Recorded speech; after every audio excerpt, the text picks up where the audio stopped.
수강생 여러분 안녕하세요. 한국 근대의 음식과 산업 강좌를 맡은 임치성입니다. 이번 강좌는 5번째 강좌로 조선의 사과 전쟁, 서양 사과의 재배와 상품화라는 주제를 가지고 강의를 시작하겠습니다. 이번 강의에서는 식민지기 조선에서 사과가 어떻게 하여 근대적 농작물로 재배되었고 제국의 상품으로 부상하여 조선 내외에서 경쟁을 벌이기까지 어떻게 성장했는가를 살펴보고자 합니다. 식민지 조선의 재배 작물 중에서 압도적인 지위를 차지한 것은 미곡이었고 여전히 보리류, 잡곡, 콩류, 감자류를 더하면 이 작물들로만 전체의 80% 이상을 달했습니다. 따라서 첫 강의에서 고찰한 바와 같이 식민지 농업사는 벼농사에 기초해 식민지 시주제, 품종 개량, 산미 증식 계획, 쌀 수출, 수리조합 보급 등을 분석해 왔습니다. 이러한 연구를 통해 일본인의 기여를 고려한 쌀 증산이 이루어졌고 일본으로의 수출이 대규모화되었으며 일본 시장으로의 쌀 유통이 진척되었지만 조선 내의 식민지 시주제는 오히려 더 확대되었고 쇼와 공황이 일어나자 조선 농민의 궁핍화가 발생하여 조선인의 평균적 쌀 소비량도 증가하기는커녕 축소되었다는 점이 지적되었습니다. 조선 중에서도 상업적 지주 경영에 주력하여 상공업 부분의 자본가로 전화하는 사람이 생겨난 것도 사실이지만 벼농사를 중심으로 보면 이러한 역사적 이미지들이 크게 바뀌는 일은 없을 것입니다. 이러한 점에서 이번 강의는 도시비를 중심으로 생활수준의 향상과 더불어 상업적 작물로서의 채소와 과일 소비가 늘어나는 것에 주목하고자 합니다. 채소는 김치를 포함한 반찬 위의 원료로서 전통적으로 일상의 식생활에서 많이 소비되었는데 날것으로는 저장성이 부족하고 소비는 근접한 도시부에 한정되어 있었습니다. 반면 사과나 배와 같은 과일은 특정 지역에서 재배되는 계절적 작물이지만 저장성이 뛰어났기 때문에 일정한 저장고의 설치와 함께 교통순환을 확보할 수만 있다면 넓은 범위에서 소비되었고 해외 소비자도 맛볼 수 있었습니다. 과일은 상품으로서는 우등제이기 때문에 그 소비가 소득 향상을 나타내는 지표가 되는 것은 말할 필요도 없고 식민지 생활의 다양화를 이해하는 계기가 되기도 합니다. 그 중에서 사과는 조선에서 생산량이 가장 많은 과일로서 전통적으로 과수원 방식에 의해 재배되었습니다. 조선 왕조 말기에 개항 후에는 선교사들에 의해 서양 품종이 도입되었고 식민지 시대에 들어서면서 대량 재배가 시작되었으며 조선 내의 시장뿐만 아니라 일본이나 중국과 같은 해외에도 수출되게 이르렀습니다. 일본에서는 아오모리 사과의 경쟁 상품으로서 인식되었고 이를 염두에 두고 조선 측에 의한 출하 통제가 논의되었습니다. 조선 쌀의 경우 재래의 생산 기반 위에 품종 개량이나 농지 개량이 이루어져 일본으로의 수출이 촉구되었던 것에 비해 사과는 서양 품종을 도입한 후에 예전과는 전혀 다른 근대적 화수원이 조성되었고 시장 판매를 목적으로 하는 재배가 행해졌습니다. 사과 농업에서는 다른 작물에서는 볼 수 없는 급격한 사업 전개가 이루어졌으며 사과는 생산성 향상이 다른 작물보다 크게 웃돌 정도로 특별한 작물이었습니다. 이런 점에서 식민지 시대의 농업 중에서 유의미한 연구 대상임에도 불구하고 선행 연구에서 주목할 만한 과수 농장 연구는 적은 편입니다. 예를 들어 100년간에 걸친 한국 농업사를 분석한 한국농촌경제연구원의 한국농업, 한국농촌 100년사를 보면 벼농사 이외의 부분에 관한 기술은 지극히 한정되어 있고 특히 과수 분석은 눈에 띄지 않습니다. 유일하다고 할 수 있는 것이 이호철의 연구입니다. 이호철은 조선 재래의 과수원이 일부 상업적 농업을 전개했지만 근대적 과수원이 서양 선교사들에 의해 시작되었고 식민지화로 인해 식민지적 플랜테이션의 전형으로 과수원 경영이 본격화되었으며 사과 농업이 크게 성장했다고 보고 있습니다. 또한 정책, 생산기술, 병충해 방제, 시비, 품종, 경영, 가격, 가공, 포장, 검사, 생산자 단체 등과 같은 계통적인 틀로 분석하고 있으며 식민지의 한정에서 식민지 초기, 성장기, 대공황기, 침체기 등 4개의 시기로 구분했습니다. 그렇지만 이호철은 스탈린에 근거하여 플랜테이션 농업이 전개되고 전시화에선 조선의 사과 농업이 압박, 타격을 받았다고 주장하고 있는데 그 근거를 제시하지 않았고 자료를 비판적으로 분석하고 있지도 않습니다. 우선 플랜테이션의 농업의 전형이라고 지적하고 있지만 광대한 토지에 대량 자본을 투자하여 현지 노동력을 이용하여 이루어지는 모노컬처라는 플랜테이션의 근거를 확인할 수 없고 진남포 사과 과수원의 평균 규모가 6단보라고 하는 등 자기 모순을 보여주고 있습니다. 그리고 생산 통계를 이용할 때 한국 통계를 조선 통계로 오인하고 있습니다. 또한 생산량이 1944년 2,842만 관에서 1944년 529만 관으로 급감한 원인으로서 1941년 4월에 조선총독부가 반포한 과수 증식 금식령을 거론하며 기존 과수원의 폐원 조치가 취해져 재배 면적이 크게 줄었다고 주장하고 있습니다. 그러나 이 금지령은 어디까지나 증식을 금지하고 있을 뿐 폐원을 촉구하는 것은 아니었습니다. 수출 통계에서도 1939년을 정점으로 일본으로의 수출이 감소했다고 지적하고 있는데 이것은 사실에 반하는 것입니다.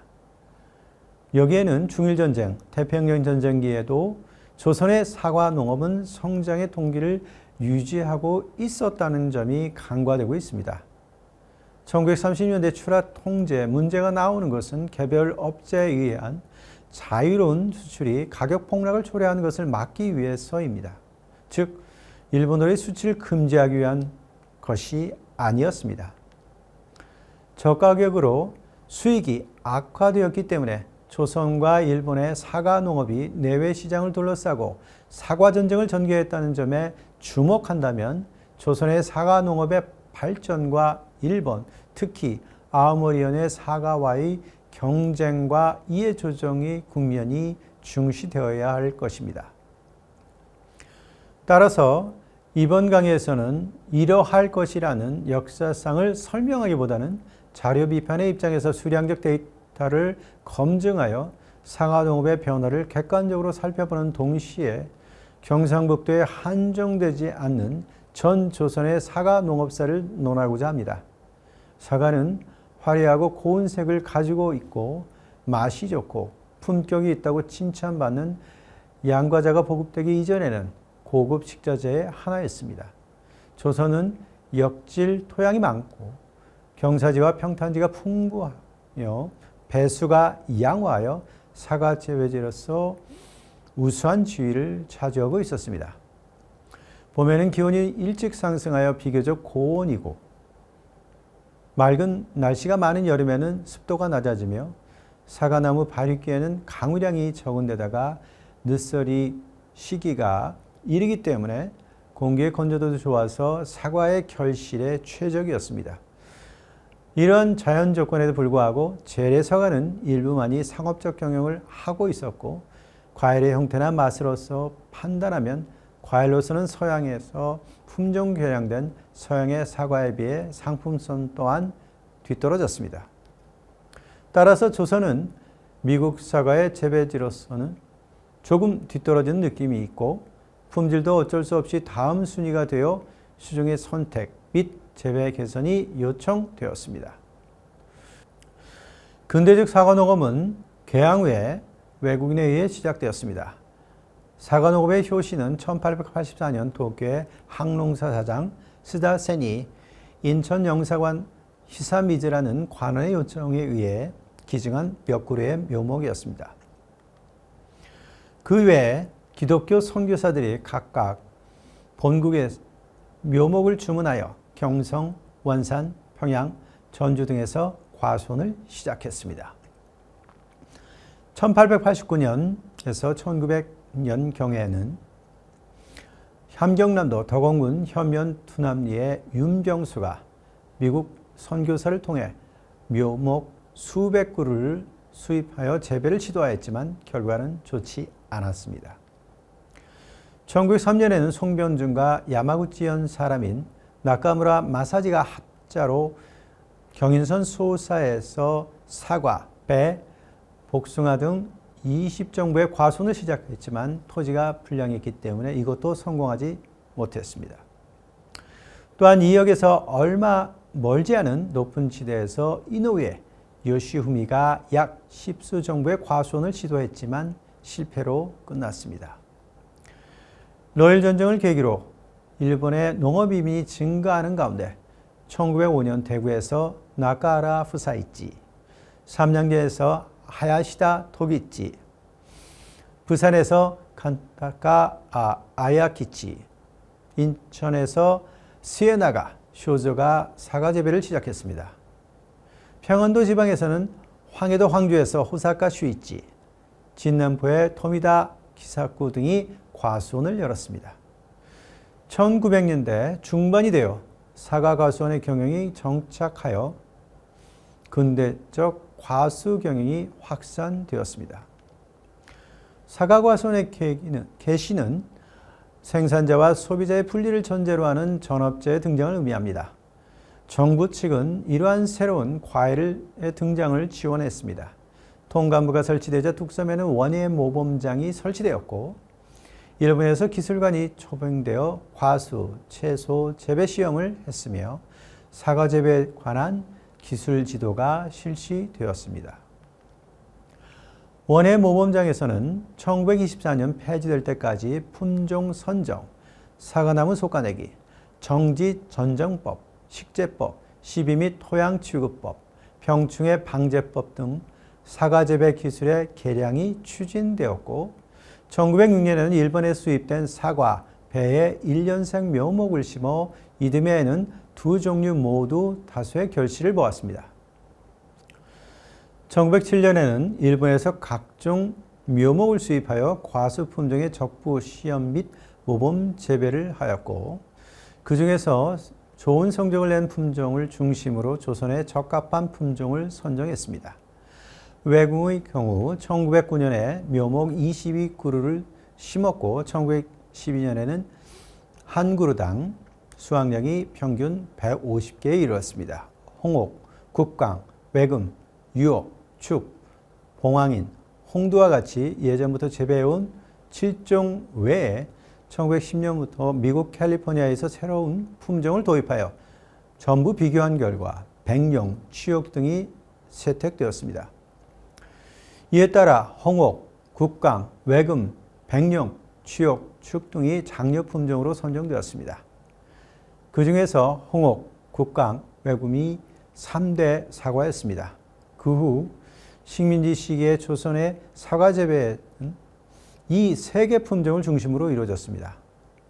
품종별 통계는 1917년부터 확인할 수 있지만 과수수로 볼 때 1910년대 홍옥, 국광, 외금의 3대 품종이 압도적 비중을 차지하였고 그 비중은 확대되고 있습니다. 1910년 중반부터 1920년대까지 가격 급등도 있었고 민간에서 사과 재배는 매우 발달하여 한층 더 성황을 보여주었습니다. 이 품종들은 가을에 익는 종이었고 장기간에 걸친 저장이 가능하며 과일색 모양이나 맛과 육질도 뛰어나 상품성이 높았기 때문입니다. 식재용 모목은 조선 내 생산이 잘 되지 않아 일본에서 수입되었습니다. 주된 주문지는 사이타마현, 효고현, 도쿄부 등으로 이들 부현으로부터 수입한 묘목이 가장 우량했으며 포장도 엄중히 이루어졌기 때문에 조선 내의 식재 성적은 양호했습니다.